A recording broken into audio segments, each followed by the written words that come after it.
الحمد لله نحمده ونستعينه ونستغفره ونؤمن به ونتوكل عليه ونعوذ بالله من شرور أنفسنا ومن سيئات أعمالنا من يهده الله فلا مضل له ومن يضلله فلا هادي له ونشهد أن لا إله إلا الله وحده لا شريك له ونشهد أن سيدنا وحبيبنا ومولانا محمدا عبده ورسوله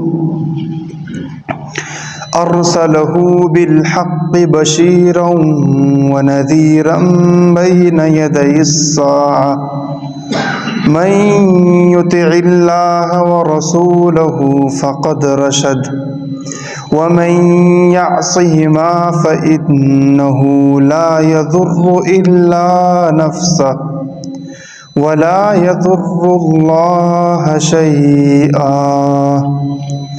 أما بعد فأعوذ بالله من الشيطان الرجيم بسم الله الرحمن الرحيم يا أيها الذين آمنوا قوا أنفسكم وأهليكم نارا صدق الله العظيم وصدق رسوله النبي الكريم ونحن على ذلك لمن الشاهدين والشاكرين والحمد لله رب العالمين۔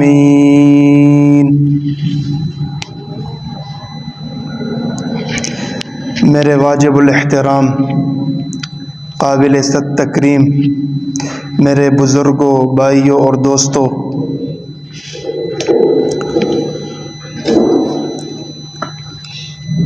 میں نے آپ حضرات کے سامنے قرآن مجید کی ایک آیت تلاوت کی۔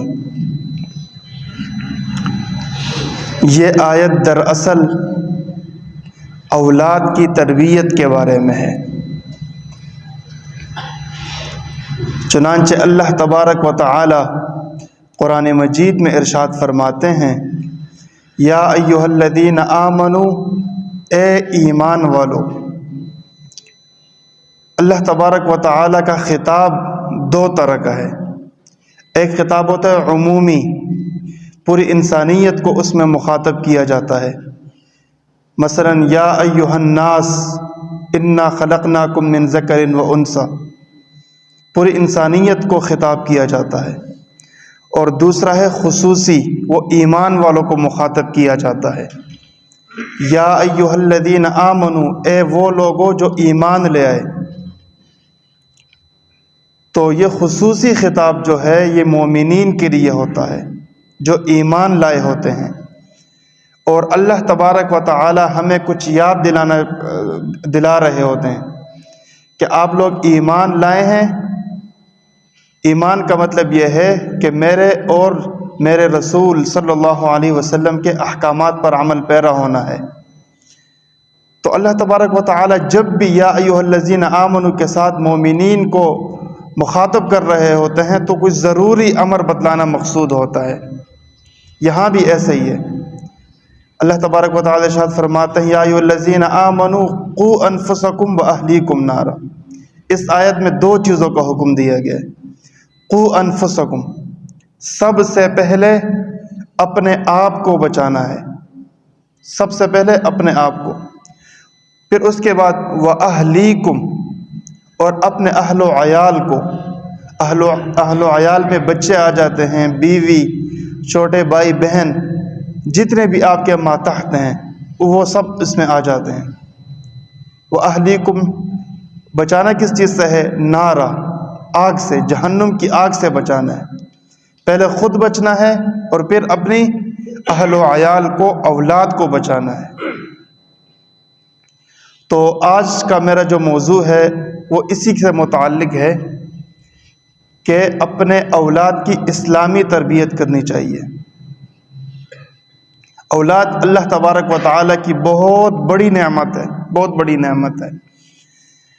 اس نعمت کا اندازہ تب ہو سکتا ہے جب آپ ان لوگوں سے ملے جن کی اولاد نہیں ہوتی۔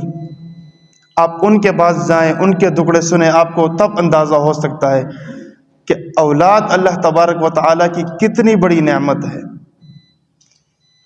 اب نعمت جب اللہ تبارک و تعالیٰ نے دے دی ہے تو اس کی قدردانی بھی بہت ضروری ہے۔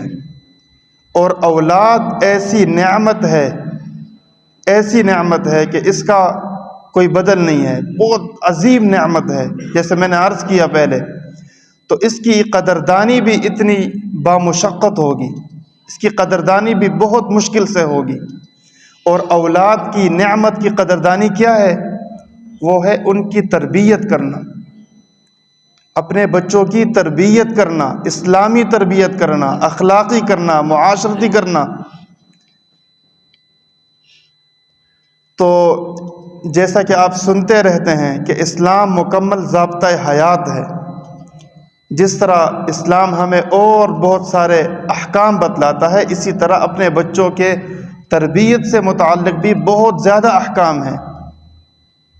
اگر آپ احادیث کی کتب اٹھا کے دیکھ لیجئے گا، ہر جگہ میں جناب نبی کریم صلی اللہ علیہ وسلم کہیں پر اپنے ماتحتوں کی تربیت کر رہے ہوتے ہیں، کبھی بچوں کو سمجھا رہے ہوتے ہیں، کبھی ان کو دعائیں دیتے ہیں اور ان کو سمجھاتے ہیں۔ تو قرآن و حدیث میں بچوں کے تربیت کے بہت سارے احکام موجود ہیں۔ میں ابتدا سے شروع کرتا ہوں۔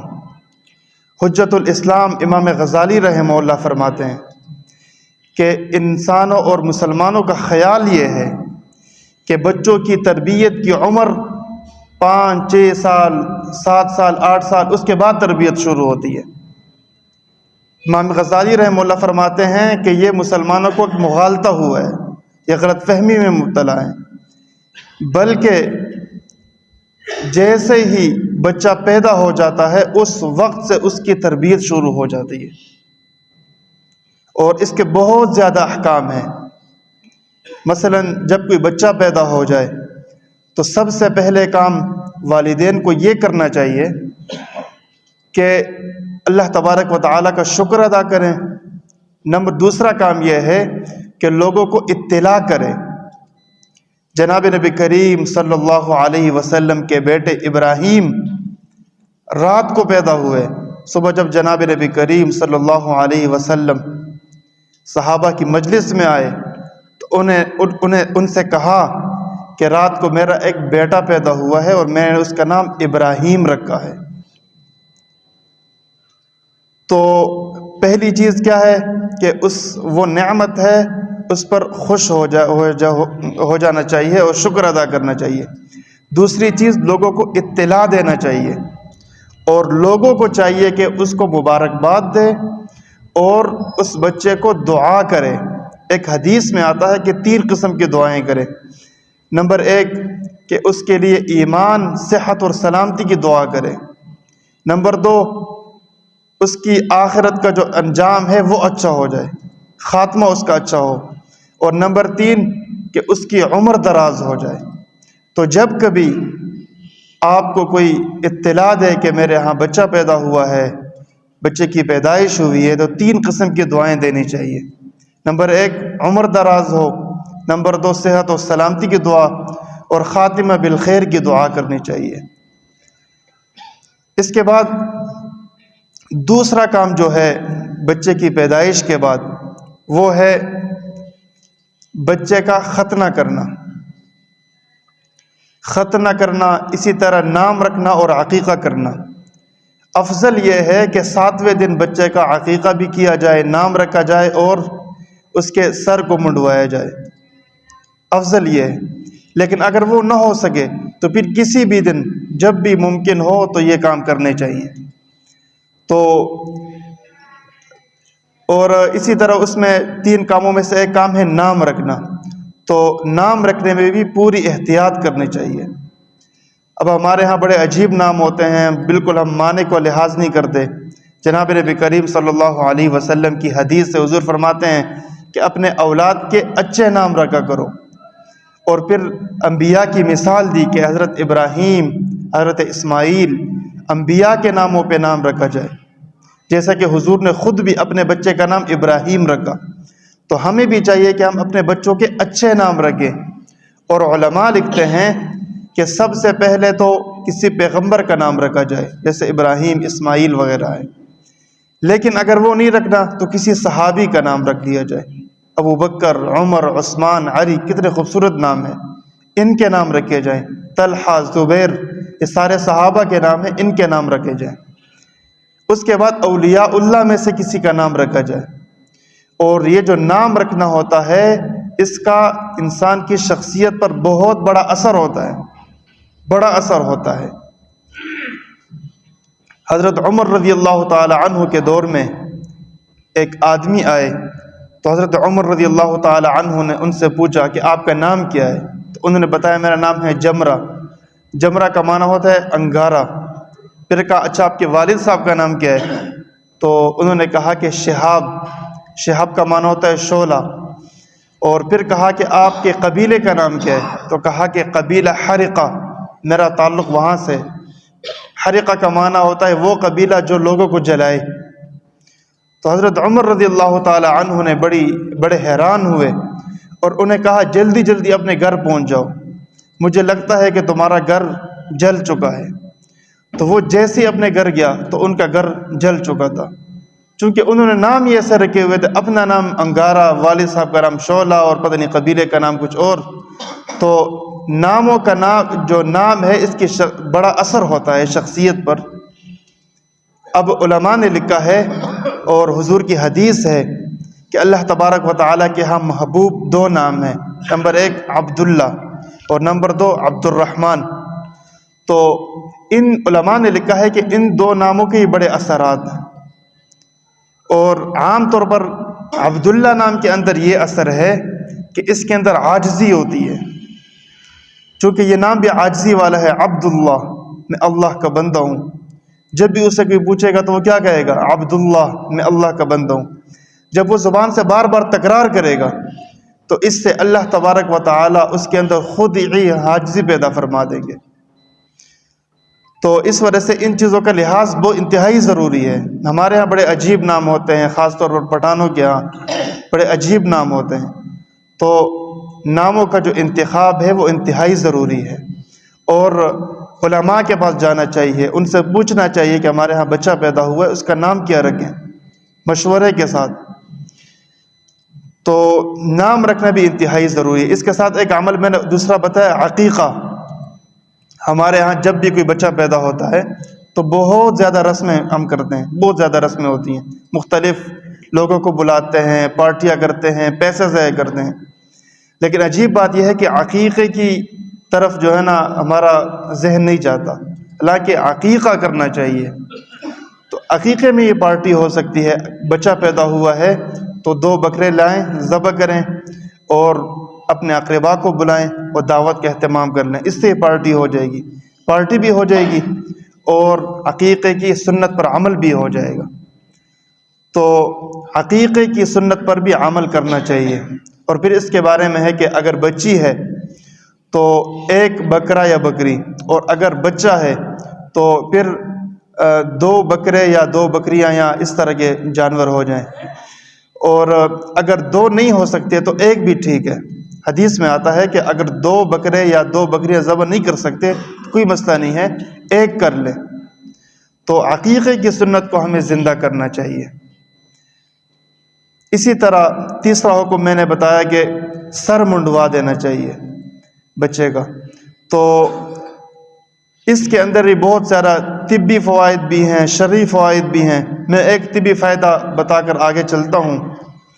مصر کے ایک ڈاکٹر ہیں، وہ لکھتے ہیں کہ انہوں نے ایک کتاب لکھی ہے کہ اس کے اندر طب کے متعلق جو ہمارے احکام ہیں شریعت میں، تو وہ تو شرعی احکام ہے، لیکن انہوں نے اس کی طبی حکمتیں بھی لکھی ہیں، اور یہ سر منڈوانے کی حکمت یہ لکھی ہے کہ جب بچہ اپنی والدہ کے پیٹ میں ہوتا ہے تو بہت ساری جو ہے نا رطوبات اور بہت ساری جو ہے نا گندگی چونکہ اس کے بالوں میں گھس جاتی ہے، اور وہ آہستہ آہستہ چونکہ بچے کا جسم نرم ہوتا ہے تو وہ سر میں سرایت کر جاتی ہیں۔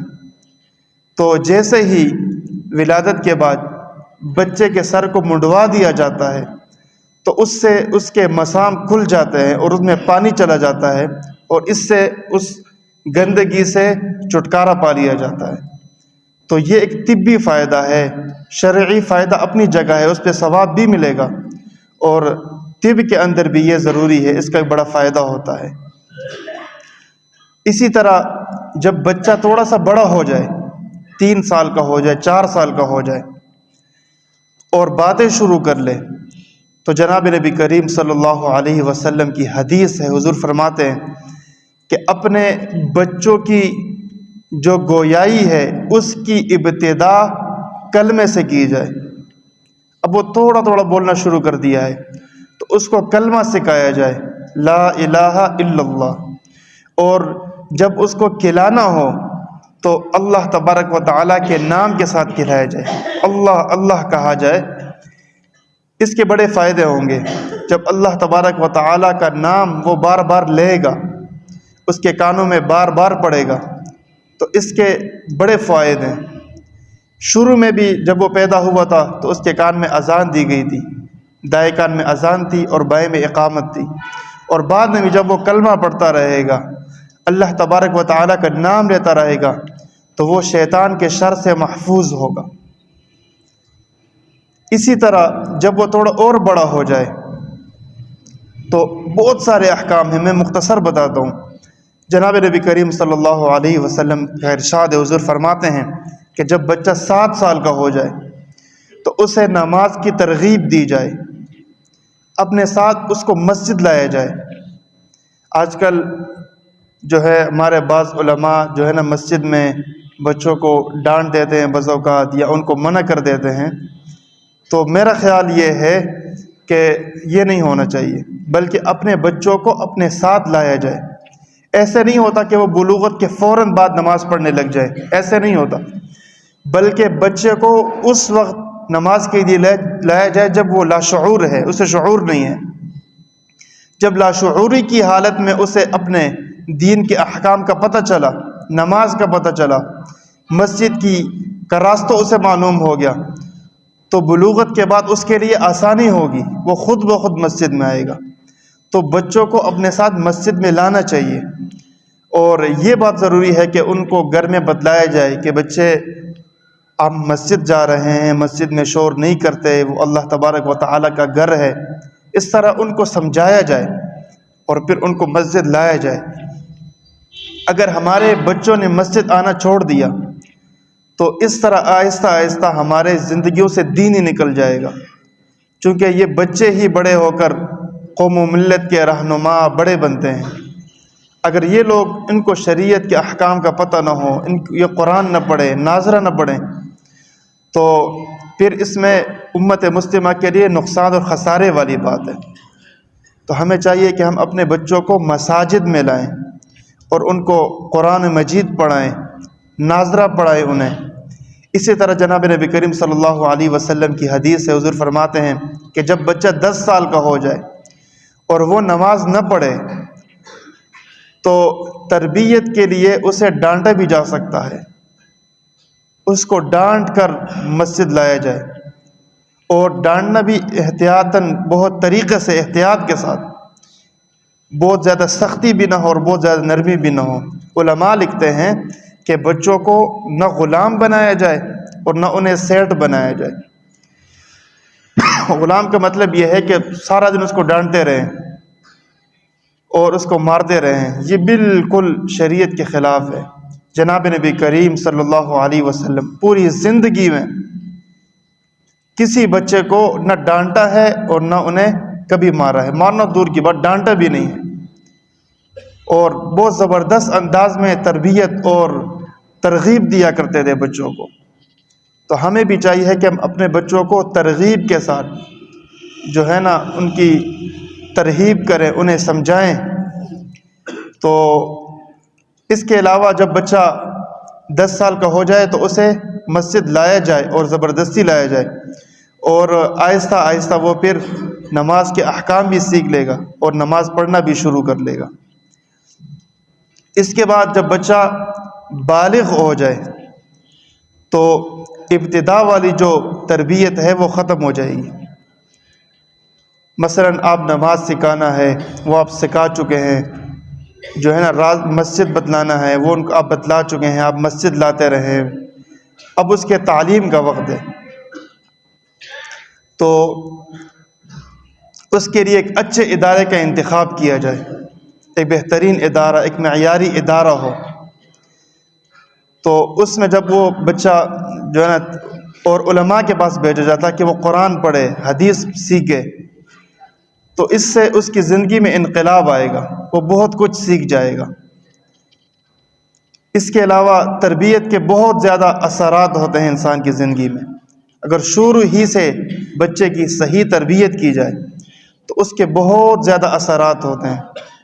شیخ عبد القادر جیلانی رحمہ اللہ کے بارے میں آپ حضرات نے سنا ہوگا کہ ان کی والدہ نے ان کی بہت زبردست تربیت کی تھی، اور انہیں بار بار یہ جملہ کہا کرتے تھے، بیٹا کہ سچ کہا کرو، جو مرضی ہو جائے سچ کہا کرو۔ پھر جب وہ تھوڑے بڑے ہوئے تو ان کو تعلیم کے لیے بھیجا، علم سیکھنے کے لیے بھیجا، تو وہ ایک جہاز میں سوار ہوئے اور اس جہاز کو کچھ ڈاکو نے، لٹیروں نے لوٹا، تو بہت سارے لوگوں سے چیزیں لیں، ضبط کر لیں۔ آخر بھی اس بچے کے پاس آئے اور اس سے کہا کہ کیا آپ کے پاس کچھ ہے؟ اس نے کہا جی میرے پاس ہیں۔ انہوں نے کہا کیا چیز ہے؟ کہا میرے پاس 40 دینار ہیں۔ کہا کہاں پڑے ہوئے؟ تو انہوں نے کہا کہ میری والدہ نے میرے قمیص کے اندر وہ 40 دینار سی دیے ہیں۔